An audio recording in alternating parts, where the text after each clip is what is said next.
Hello, and welcome back to another episode of the 80s version of the Twilight Zone. And today we're not actually watching a lot because it's a lot of blindness this week. Again, sorry that these are not in broadcast order. It's just how my DVD is set up. So we're starting with Many, Many Monkeys, which is about a contagious form of blindness. Now, production-wise, this is not a particularly huge episode. The only thing I'd like to point out that these are not lenses. That's it's an effect they add on afterwards, and the motion correction isn't perfect, so you can see them sort of jittering a bit. It's on everyone that you have a close-up on, and the head doctor sort of has this look where he has to focus on a particular point in order for the lenses to be more easily motion corrected. You wouldn't actually be looking like that. You'd probably be going like this when you turn blind. But he's very stoic, I suppose. This reminded me a lot about the movie Blindness from 2008 with Mark Ruffalo and Julianne Moore. There's also Night of the Comet, which was sort of similar. And of course, because this is about empathy and how we become blinded when we don't have it, it also reminds me of I Am the Night, Color Me Black from the classic Twilight Zone back in 1963, I think.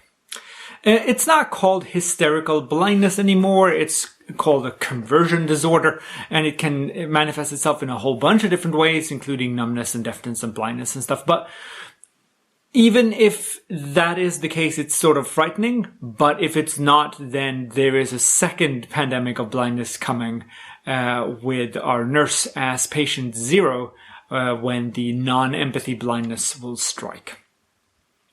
Next, we get to Love is Blind. And again, not a lot production-wise to talk about. I do want to mention Sneezy Waters, the blind singer here.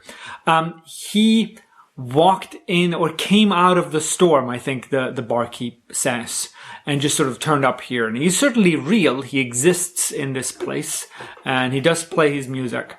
But he came out of the storm, sort of caught my eyes, because Sneezy played Hank Williams in the So Hank Williams was this big star, country western singer who died in like 73, I think. 53. Just as he was about to give a concert, but he was delayed due to a storm and had to drive all night with some person, and ended up dying on the road. So he never got to do that last show. And Sneezy played him in the documentary about that event. So that sort of caught my eye a bit.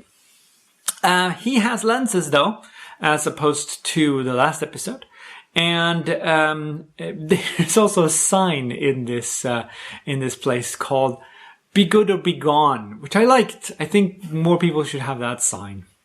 When he shoots his wife, that's some lovely squips going off right there. Pam, and she's dead, and he gets a do-over. And he sits in the car with the blind singer, and they go down the road, and this moment you cut away and you look at the car, it is empty, denoting that it is mostly in his head, I suppose. But also not, because the barkeep did acknowledge that the guy was there and singing and all this kind of stuff.